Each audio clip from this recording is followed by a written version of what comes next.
ಈಗ ನಿಮ್ಮ ಕೇಬಲ್ ನೆಟ್ವರ್ಕ್ನಲ್ಲಿ. ಸರ್ ನಮಸ್ತೆ. ಸರ್, ಇವತ್ತು ಈಗ ಅಕ್ರಮ ನೀಟ್ ವಿರುದ್ಧ ಏನೋ ಒಂದು ಕಡೆ ಪೇಪರ್ ಸೋರಿಕೆ ಆಗುವಂಥದ್ದು, ಇನ್ನೊಂದು ಕಡೆ ಇಷ್ಟು ದೊಡ್ಡ ಮಟ್ಟದಲ್ಲಿ ಅನ್ಯಾಯ ಆಗ್ತದೆ, ದೇಶದಾದ್ಯಂತ ಹೋರಾಟ ಕೂಡ ಮಾಡ್ತಾ ಇದ್ದಾರೆ. ವಿದ್ಯಾರ್ಥಿಗಳಿಗೆ ಸಪೋರ್ಟ್ ಆಗಿ ತಾವು ಬಂದಿದ್ದೀರಾ. ಈ ಸಂದರ್ಭದಲ್ಲಿ ತಾವೇನು ಹೇಳಕ್ಕೆ ಇಷ್ಟಪಡ್ತೀವಿ? ದುರಂತ ಏನಂದರೆ ಯಾವುದೇ ಒಂದು ಪ್ರಜಾಪ್ರಭುತ್ವದಲ್ಲಿ ಅನ್ಯಾಯ ಆದಾಗ ಹಕ್ಕನ್ನು ನಾವು ಕೇಳ್ತಕ್ಕಂಥದ್ದು ಪದ್ಧತಿ.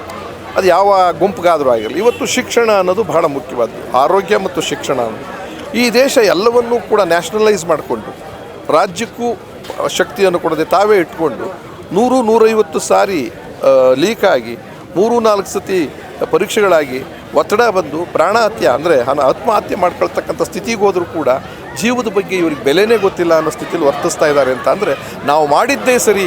ಮತ ಹಾಕಿದ್ದಾರೆ, ನಮಗೆ 3ನೇ ಸತಿ ಮತ ಹಾಕಿದ್ದಾರೆ ಅನ್ನೋ ದೃಷ್ಟಿಯಿಂದ ಪ್ರಧಾನಮಂತ್ರಿಗಳು, ಅವರ ಮಂತ್ರಿಮಂಡಲ ಇವರೆಲ್ಲರೂ ಕೂಡ ಇದ್ದಾರೆ.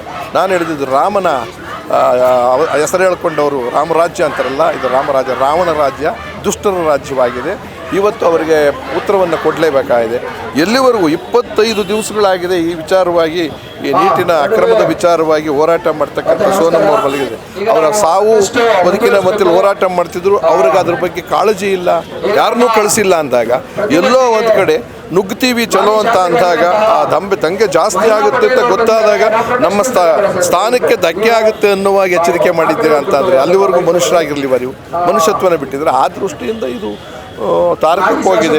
ಈಗ ಕೇವಲ ಪ್ರಧಾನ ಅಲ್ಲ ಮುಖ್ಯ, ಈ ಸರ್ಕಾರವೇ ನಮಗೆ ಬೇಕಾಗಿಲ್ಲ.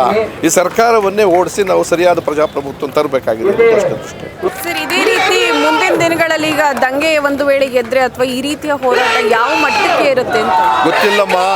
ಯುವಶಕ್ತಿಯ ಸಿಟ್ಟು ಯಾವ್ಯಾವ ದಿಕ್ಕಿಗೆ ತರಗುತ್ತೋ ಆದಷ್ಟು ಬೇಗ ಎಚ್ಚೆತ್ಕೊಳ್ಳದೆ ಇದ್ದರೆ ನಮಗೇನು ಅವ್ರ ಮೇಲೆ ದ್ವೇಷ ಇಲ್ಲ. ಸರ್ಕಾರ ಈ ಎಲ್ಲ ಕೇಳಿದ್ದಕ್ಕೂ ಪರಿಹಾರ ಹುಡುಕ್ಬಿಡಿ, ನಾವೇನು ಬೇಜಾರು ಮಾಡ್ಕೊಳ್ಳಲ್ಲ. ಆಮೇಲೆ ಕ್ಷಮೆಯನ್ನು ಕೇಳಿ ತುರ್ತಾಗಿ ಇದಕ್ಕೆ ಸ್ಪಂದಿಸದೇ ಇದ್ದರೆ ನಿಮಗೆ ನೀವುಗಳು ಕೂಡ ಎಷ್ಟೋ ಜನ ಬಲಿಯಾಗಬೇಕಂತ ಅಗತ್ಯ ಇದೆ. ಸರ್, ಏನು ಇವಾಗ ಪ್ರತಿಭಟನೆ ಮಾಡ್ತಾ ಇದ್ದೀರಾ? ಪ್ರತಿಭಟನೆ ಯಾವ ಥರ ಮಾಡ್ತೀರಾ? ಇವತ್ತು ದೇಶಾದ್ಯಂತ ಯುವ ಜನರು ಸ್ವಯಂ ಪ್ರೇರಿತವಾಗಿ ಬೀದಿಗಿಳಿದಿದ್ದಾರೆ.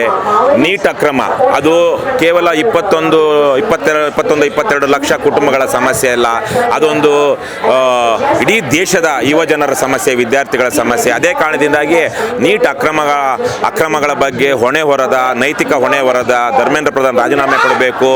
ನೀಟ್ ಮುಂದಕ್ಕೆ ಹೋದ ಕಾರಣಕ್ಕಾಗಿ, ಅಲ್ಲಿ ಫ್ರಾಡ್ ಆದ ಕಾರಣಕ್ಕಾಗಿ, ಪೇಪರ್ ಲೀಕ್ ಆದ ಕಾರಣಕ್ಕಾಗಿ ಎಷ್ಟು ಎಲ್ಲ ಮಕ್ಕಳು ಆತ್ಮಹತ್ಯೆ ಮಾಡಿಕೊಂಡ್ರು. ಅವ್ರ ಕುಟುಂಬದವರ ಜೊತೆಗೆ ಸರ್ಕಾರ ನಿಲ್ಲಬೇಕು, ಅವ್ರಿಗೆ 1 ಕೋಟಿ ಪರಿಹಾರ ಕೊಡಬೇಕು ಅಂತೇಳಿ 1 ತಿಂಗಳ ಮೇಲಾಯಿತು ಜಂತರ್ ಮಂತರ್ನಲ್ಲಿ ಈ ಕಾಕ್ರೋಚ್ ಜನತಾ ಪಾರ್ಟಿ ಅವರು ಹೋರಾಟ ಶುರು ಮಾಡಿ. ಆದರೆ ಸರ್ಕಾರ ಇವತ್ತಿನ ತನಕ ಸ್ಪಂದಿಸಿಲ್ಲ.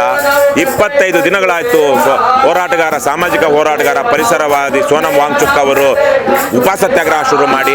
ಆದರೆ ಅವರ ಮನವಿಗೂ ಅವರ ಬೇಡಿಕೆಗೂ ನರೇಂದ್ರ ಮೋದಿ ಅವರ ದರ್ಪಿಷ್ಟ ಮತ್ತು ದುರಹಂಕಾರಿ ಸರ್ಕಾರ ಸ್ಪಂದಿಸ್ತಾ ಇಲ್ಲ.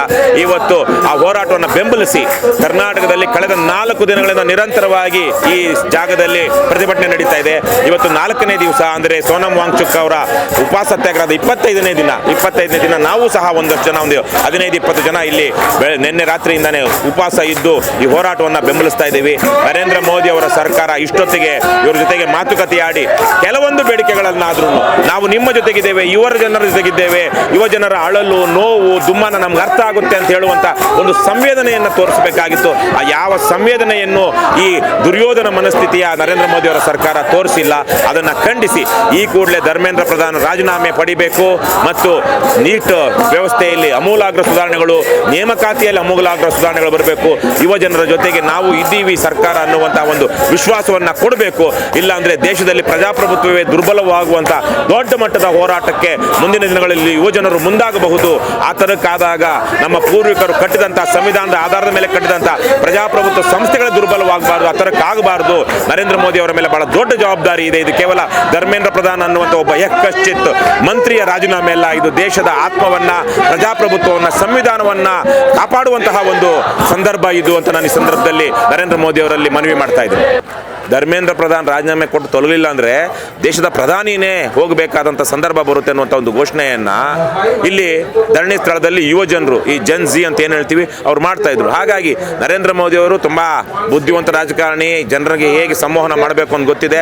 ಇದು ಬಹಳ ದೊಡ್ಡ ಒಂದು ಪ್ರತಿರೋಧ ಅವ್ರು ವ್ಯಕ್ತವಾಗ್ತಿರುವಂಥ ಸಂದರ್ಭದಲ್ಲಿ ಅವರ ಅಧಿಕಾರದ ಬಗ್ಗೆ ಕಾಳಜಿ ಇರೋದಕ್ಕೆ ಬದಲಿಗೆ ದೇಶದ ಬಗ್ಗೆ ಕಾಳಜಿಯಿಂದ ಅವರು ಒಳ್ಳೆಯ ತೀರ್ಮಾನಗಳನ್ನ ತಗೊಳ್ತಾರೆ ಅನ್ನುವಂಥ ವಿಶ್ವಾಸ ನನಗಿದೆ. ನಮ್ಮ ಈ ವಿಡಿಯೋ ನಿಮಗೆ ಇಷ್ಟ ಆದಲ್ಲಿ ಲೈಕ್ ಮಾಡಿ, ಶೇರ್ ಮಾಡಿ, ಕಮೆಂಟ್ ಮಾಡಿ ಮತ್ತೆ ಸಬ್ಸ್ಕ್ರೈಬ್ ಮಾಡಿ.